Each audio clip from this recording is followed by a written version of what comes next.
I'm not gonna hide my bias, guys, and I'm gonna give you good points here. Good morning, welcome back to another episode of Hard Foul Radio. Appreciate you for spending some time with us today. This is the show that values time, so let's not waste any. What if I told you it's gonna be a rookie receiver on the Chiefs? He's going to tie a receiving record that is held by Terrell Owens. Pretty good, right? You'd consider it's a Hall of Fame receiver, a rookie tying any of his records. It's got to be really good, right? That would be noteworthy things on a team full of stars. Now, what if I told you that person already exists, but just in another sport, and no one's talking about him, and half you don't even know his name? Welcome to enjoying the sport of Major League Baseball in 2021. Wander Franco, if I'm saying that correctly, just tied a Major League Baseball record for most consecutive games on base for someone under the age of 20. And the guy he tied, you might have heard of him before. His name is Mickey Mantle. You know, one of the greatest players to ever play the sport. And yet no one's discussing it. No one's talking about it. It doesn't lead off any show. People don't even talk about the team that he's on. Now I know I've come on here before and I've ranted about the Rays not getting the recognition they deserved. And there's always some kind of pushback of, well, they're just not that relevant. They were in the World Series last year. Well, what are they doing right now? Up 7 games in the American League from second place. They're easily going to have home field advantage throughout the American League playoffs. What am I missing here? You want consistency? How about the best record in the AL since 2008? Franco's been amazing. He's not even the best player on the team, and he just put himself right there and work. He's done what Tampa Bay has always done, which is, hey, your turn, you produce for us, boom. What does it take nationally to acknowledge that the best run organization in sports is the baseball team that plays in Tampa, Florida? I understand the Bucks just won a Super Bowl, and we all love the NFL more than Major League Baseball. And so they're quote-unquote being outshined. And really, if you look at it, Tampa as a whole, the Lightning have 2 world championships, I believe it's back-to-back. And the Bucks just won one, and people predict that they will win another one. And yet still, even with that momentary success that those teams are having right now, they don't have more success than the Rays over the last decade. They're not better run than the Rays have been over the last decade. Outside of Tom Brady, the Bucks don't have players like Tampa's been able to put out players. And Tampa, the biggest thing about the Rays, there's no salary cap in baseball. But normally with no salary cap, that favors teams like the Yankees, the Angels, the Cubs, teams that can spend money. Tampa's been a bottom 5 payroll since they've been this successful. If a guy was doing this on the Chiefs, he'd be headline news. Franco was doing something that hasn't been done since Mickey Mantle on a team that just went to the World Series and is up 7.5 games from second place from anyone in their conference. And most of you don't even know him. And the sad part is,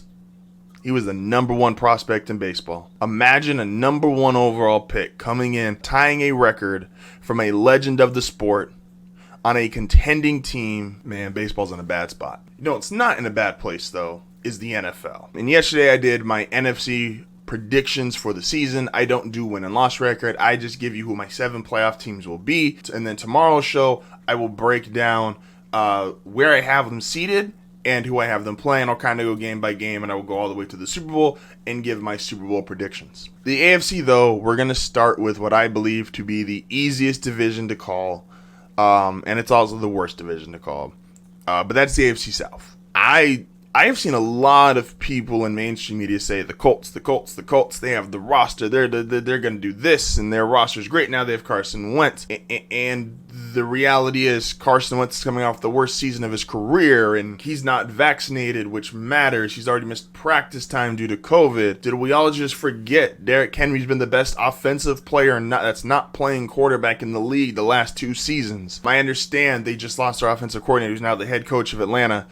But Ryan Tannehill's not going to fall off a cliff. You know, I'm not doing a Max Kellerman take. Oh, he's just falling off a cliff. Derrick Henry's been the best player. They just acquired Julio Jones. Defensively, I think their pass rush has to be better. It was awful last year, statistically speaking. So I think it can only go up. And this division's just not very good. The Texans, unfortunately, due to the Deshaun Watson situation, not only his legal situation, but him just not wanting to play anyway for them anymore, obviously puts them at the bottom of this division. The Jaguars and Trevor Lawrence will be possibly fun to watch on offense, but they're not there yet. They're in a rebuild. And the Colts, I kind of think we're overrating the Colts roster. And I've been a part of this. I've thought the Colts have had a great roster the last couple of years, and they've made a lot of smart moves, and they do have a lot of really good players. But I also think that while Phillip Rivers wasn't exciting, and he did turn the ball over more probably than people liked, he was still an above average quarterback. The last time we saw Carson Wentz play, he was not an above average quarterback. I don't believe that just inputting Carson in there, yes, can be better than he was last year. Absolutely. Am I betting on it? No. So I got the Titans winning this division. I think that's the easiest call. Then we move over to the AFC East. I have 2 playoff teams coming out of here. I believe the Bills win this division. I don't think the Bills will be as good or as dominant as they were last year, whereas they would have won their last 10 games if you don't include sitting starters and a amazing all-time catch by DeAndre Hopkins. But I still think they win this division 12, 13 games, so 12-5, 13-4. Remember, with 17 games, 13 wins, while it feels like, oh, that's like 1 seed territory, that's still 4 losses. And 12-4 has usually been a 2 seed. That's normally not a 1 seed. But I think they're still really good. Josh Allen, I believe, well, even if he's not an MVP candidate, I still think he's probably the best quarterback in this division. Their overall roster, their coaching, I like a lot. The Dolphins, I really wanted to put in this spot.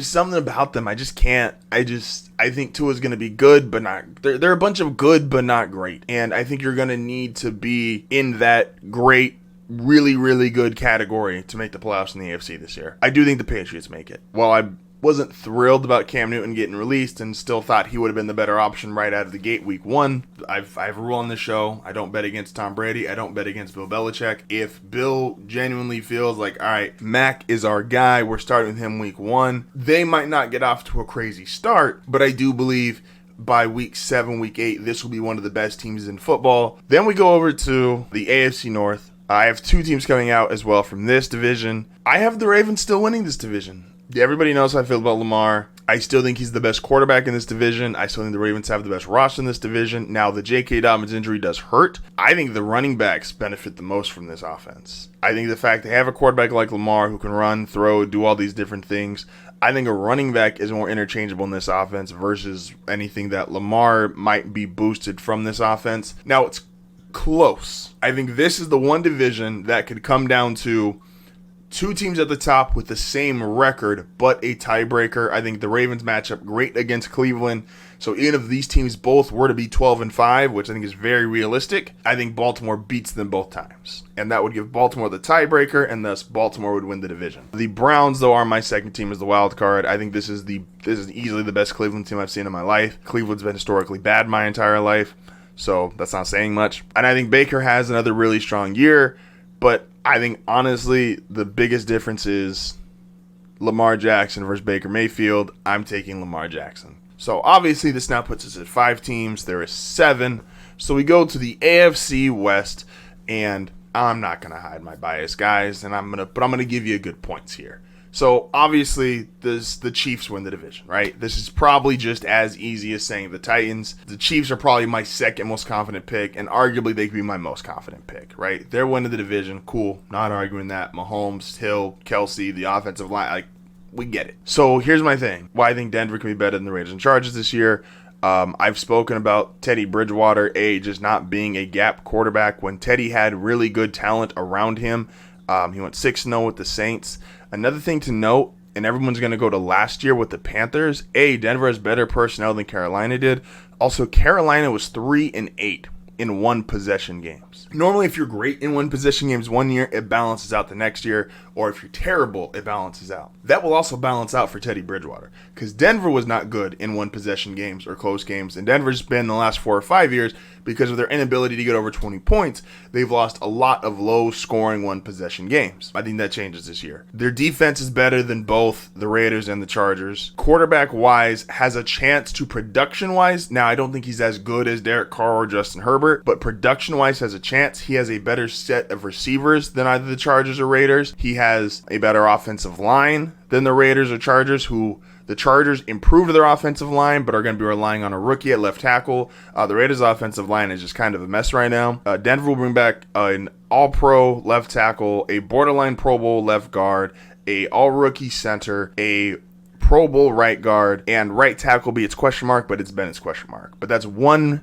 position on the offensive line versus 3 or 4 for these other teams. And then the biggest thing is that defense. Denver's got the best secondary in football. So much so that teams are calling Denver for guys who won't start for Denver. And they're like, yeah, he could start for us. We want him. Bryce Callahan is a guy who could start for probably 30 of the 32 teams in the league. And teams have been calling about him. And Denver just has a higher asking price on him. If he gets moved, it's a possibility. Even without him, though, Simmons, Jackson, Fuller, Surtain, like this is the best secondary. Vaughn, Bradley, Chubb has a chance to be the best pass rushing combination, not only in the division, but possibly in the league. Whichever team gets it, this is probably the 7th seed. Because unless there's a huge jump from certain positions, Denver's not as good as Cleveland, and Denver's probably not as good as the Patriots, even though their talent, I could argue, is around there. So this is probably the 7th seed, whoever, either Denver gets it or if the Chargers or Raiders got it. I do predict, even if I'm wrong about Denver, which I could be, the 7th wild card will come from the AFC West. The AFC West is a really good division. The quarterbacks are really good. Like I said, Denver's got a great defense. Kansas City's winning the division, we know that. But Denver, I have right now, is my 7th wild card, or 3rd wild card, 7th team in the playoffs. So you guys can let me know what you think about that